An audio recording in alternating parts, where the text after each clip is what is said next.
नमस्कार गाइस। आज का हमारा टॉपिक है कि अपने बिजनेस को ग्लोबल कैसे लेके जाना है।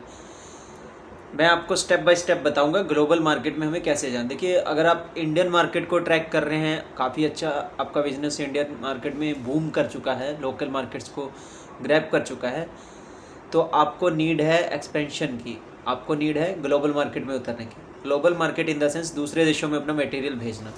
उसके लिए क्या क्या स्टेप्स हैं वो हमें जानना बहुत ज़रूरी है।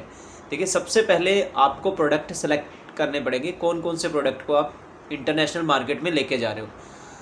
ठीक है। सेकंड बात आती है आईईसी कोड बनाना।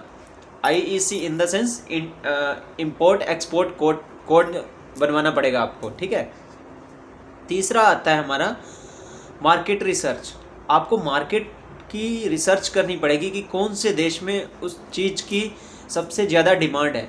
मतलब ऐसा नहीं होता है आपने कुछ भी बना दिया और कुछ भी भेज दिया और चला जाएगा, है ना, वन टाइम हो सकता है वो। प्रोडक्ट आपका मार्केट फिट बैठना चाहिए। मतलब जो जिस कंट्री में जिस चीज़ की ज़्यादा डिमांड है उस कंट्री को आप ट्रैक करिए, जहाँ पे हाई मार्जिन आपको लग रहा है कि मेरे प्रोडक्ट में मिल सकते हैं। ठीक है। थर्ड, उसके बाद आता है आपका सैम्पलिंग।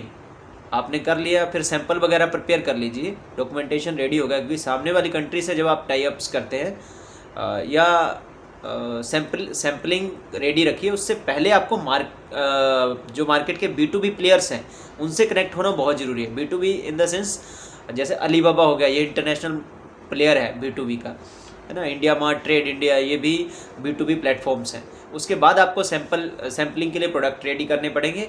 उसके बाद डॉक्यूमेंटेशन प्रिपेयर करने पड़ेंगे। Documentation in the sense invoice हो गया, फिर आपका लेट बिलिंग हो गया, फिर उसके बाद आपका क्या कहते हैं, आपका आईईसी कोड हो गया, है ना। फिर उसके बाद पैकिंग लिस्ट, जो आपने कंटेनर के अंदर जो पैकिंग कर रखी है।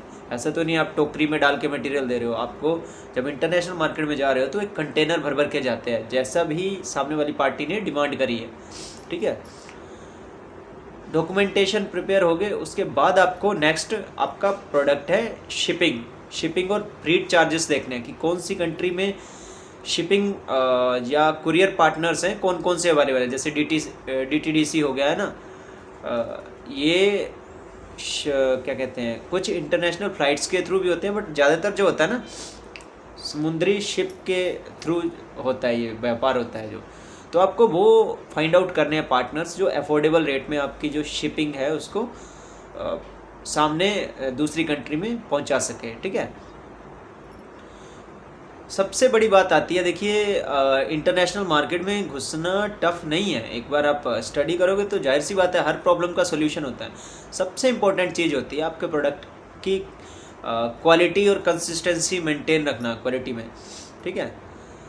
क्योंकि नेक्स्ट ऑर्डर, पहला ऑर्डर तो आ जाता है मार्केटिंग से या जैक लगा के या किसी लिंक के थ्रू। सेकंड ऑर्डर ट्रस्ट पे आता है। ध्यान रखना, सेकंड ऑर्डर हमेशा ट्रस्ट पे आता है। अगर आपने ट्रस्ट गेन कर लिया सामने वाली कंट्री का, सामने वाले कस्टमर का, रिपीट रेट बढ़ जाएगा आपका। और हमेशा बिजनेस में रिपीट रेट ज़्यादा होना चाहिए न्यू कस्टमर से। न्यू कस्टमर पकड़ लिया आपने, हर बार नया कस्टमर, ऐसे नहीं होता है। रिपीट रेट, क्वालिटी इस तरह से दो कस्टमर बार बार आप ही के पास आए और किसी के पास जाए नहीं, है ना। ऐसा नहीं बोल रहा हूँ कि मैं आप लोकल मार्केट को मत पकड़ो, लोकल प्लेयर भी इंडिया में बहुत सारे हैं, बट आपकी क्वालिटी में कॉम्प्रोमाइज़ नहीं होना चाहिए। मैंने पिछली वीडियोस में भी समझाया है, when your product speaks louder than promotion.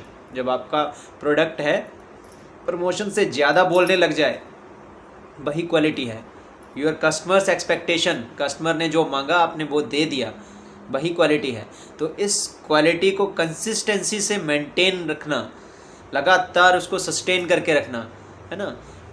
अगर ये आपके ऑर्गेनाइजेशन के ब्लड में के हर बंदे के ब्लड में रचा हुआ है कि मुझे क्वालिटी प्रोडक्ट देना है, तो आपकी ऑर्गेनाइजेशन या आपका प्रोडक्ट कहीं भी रुकने वाला नहीं है। फिर वो चाहे लोकल मार्केट हो, है ना, चाहे इंटरनेशनल मार्केट हो।